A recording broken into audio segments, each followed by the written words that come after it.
So, if you were in a herd, would you be having the most fun if you were in the middle or the outside? This is Beth Wee in the Koinonia Kitchen with Lee Kimball. Lee, who has the most fun? The ones in the middle or the ones on the outside? Well, if I'm on the outside of the herd, I'm probably nervous because I'm worried about getting picked off. Yeah, it's kind of funny. It's probably true. You're looking for wolves. You're living in fear. I'm living in fear. I'm not living in fun. Hey guys, wait for me. We're going to talk about having fun when you're in recovery. Fun. When you're in recovery from substance addiction or alcoholism, people think, oh my gosh, the fun is gone out of my life.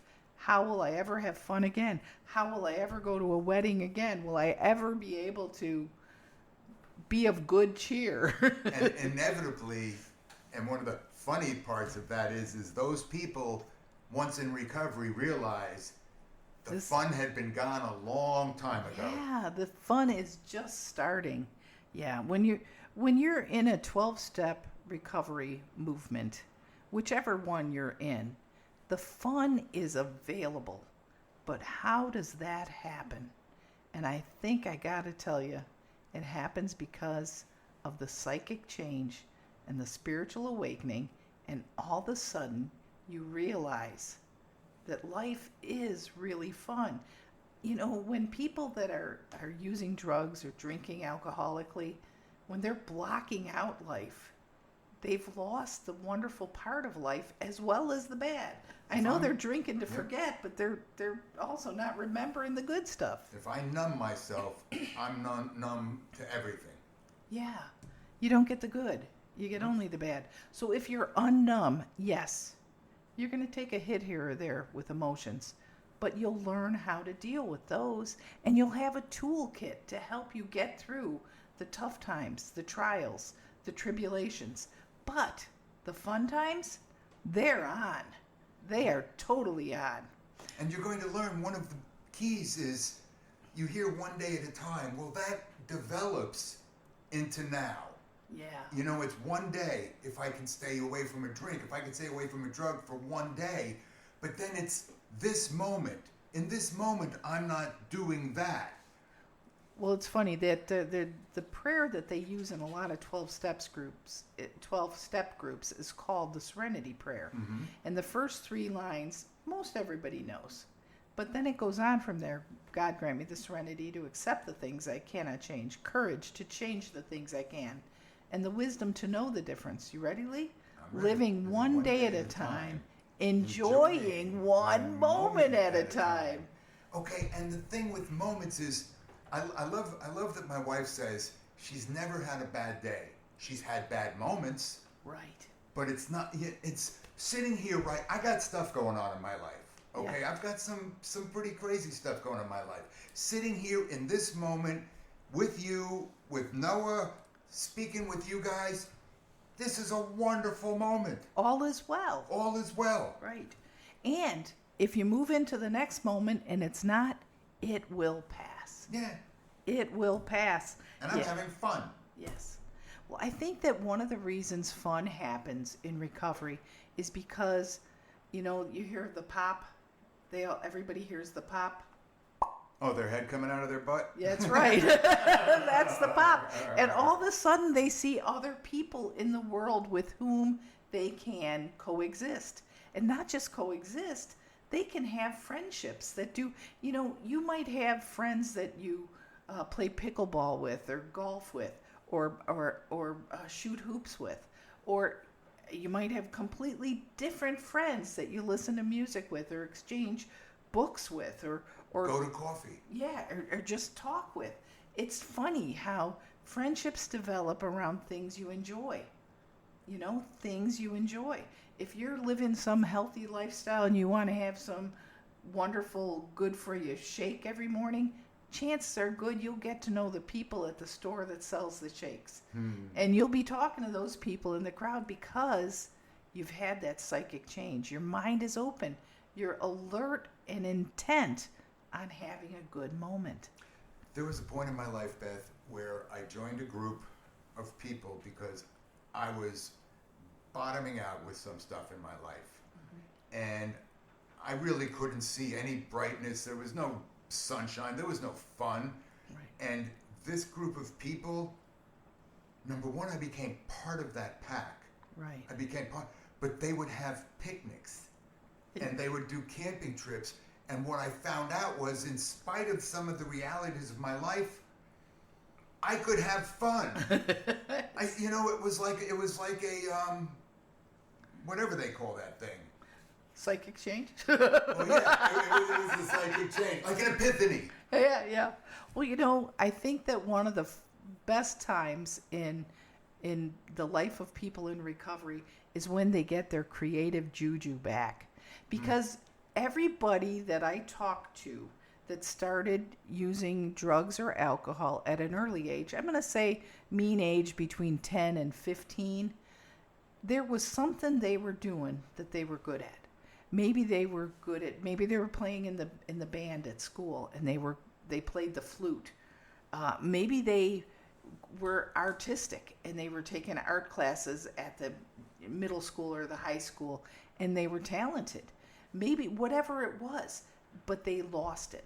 They put it down when they picked up the bottle or the pipe or the whatever it is they picked up. And I'm telling you what, it doesn't matter how long it's been, you're still good at that. You still have that creative outlet open to you. Haven't touched a guitar in 30 years? Pick one up. Those pathways in your brain were formed when you were younger, and it will come back to you. It's an amazing thing. But creativity is like riding a bike. Riding a bike is a creative outlet because your body has to do a lot of different things. And it's the same with creative outlets. Painting, writing, sculpting, gardening, cooking. There's so many creative outlets. Yes, sports. It's such a great way to reconnect with your creative self. And I'll tell you what, creating is really fun. You speak of creating and connecting with yourself and connecting with my higher power. One of the things for many years, I worked in horticulture, agriculture, if you will, and it was a job. It was a business. I was good at it. When I left that field, it went from a vocation to an avocation. And I now love it. I love it. My yard is, number one, it's my sanctuary. And, I go out there and some would say toil. I just play in the dirt. You have a great time. Well, I want to talk to you in recovery. If you're not sure if recovery can be fun, I'm going to ask you to take a risk. Mm-hmm. I want you to sign up for a class or join a gym and go to the orientation where they walk you through and teach you how to use the tools. The tools in the gym are difficult to use if you don't understand them. So you might join the gym, but only ride the bike because you know how to ride a bike. But you could be doing the other pieces of equipment if you only took the orientation and learned how. Or how about this? Go to coffee with people you don't know well, or go out to breakfast with people you don't know well and just talk about whatever. Does that sound crazy? No, absolutely. My wife speaks about, she was with a group of people once earlier in her life, and they would all get together after their meetings. They would get together and go out for coffee. And in her mind, they never invited her. Yeah. So one day they says, "Come on, why don't you come on?" She goes, "Nah, that's all right." After being so upset and then she went and became part of. Yeah. And became we used to go out to breakfast every weekend. Yeah.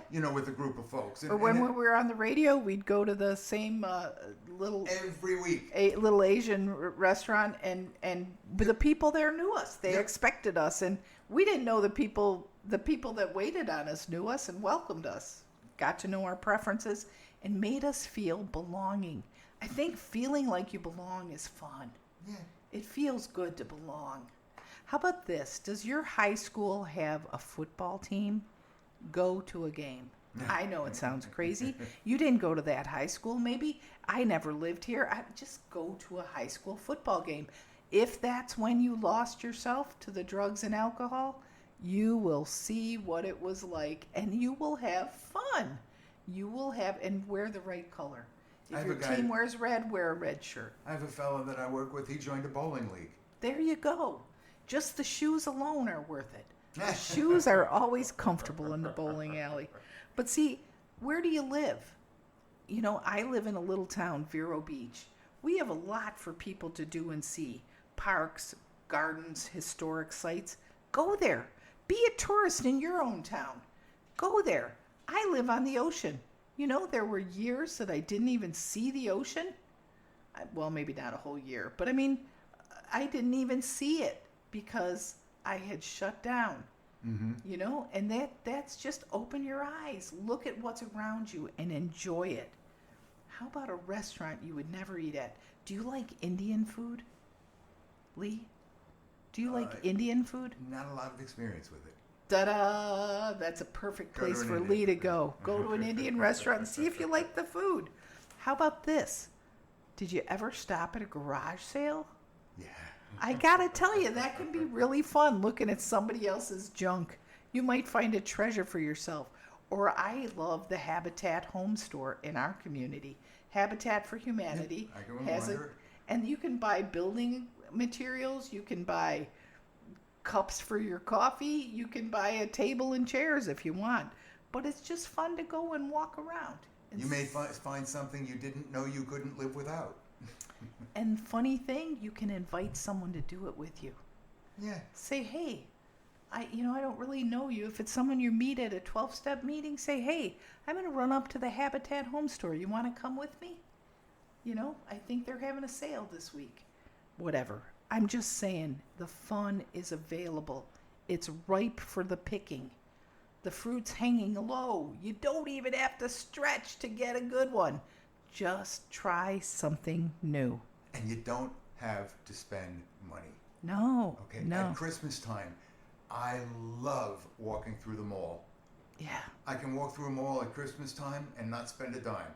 It's just enjoy everything. And what it is too, Beth, I think part of it is not only the decorations and stuff, it's the people. Yeah. It's being amongst the crowds. The excitement. There's a collective positivity. Joy. There's a joy in the air. Exactly. Yeah. I used to feel it when I worked in Manhattan. There you go. At Christmas time on the street, all of a sudden, for one time of the year, people would look up and smile or make eye contact. Yeah. It's a beautiful thing. Listen, can you have fun in recovery? You better believe it. It's time to take addiction out of the shadows and shine the encouraging light of recovery on everyone affected. Good Seed Podcast is powered by BethWE.com, a nonprofit ministry based in Vero Beach, Florida. We'll start the uncomfortable conversations that turn despair into hope and complacency into action. Connect, communicate, and thrive with us. Check us out online at BethWE.com. Thanks for tuning in. We'll talk again soon.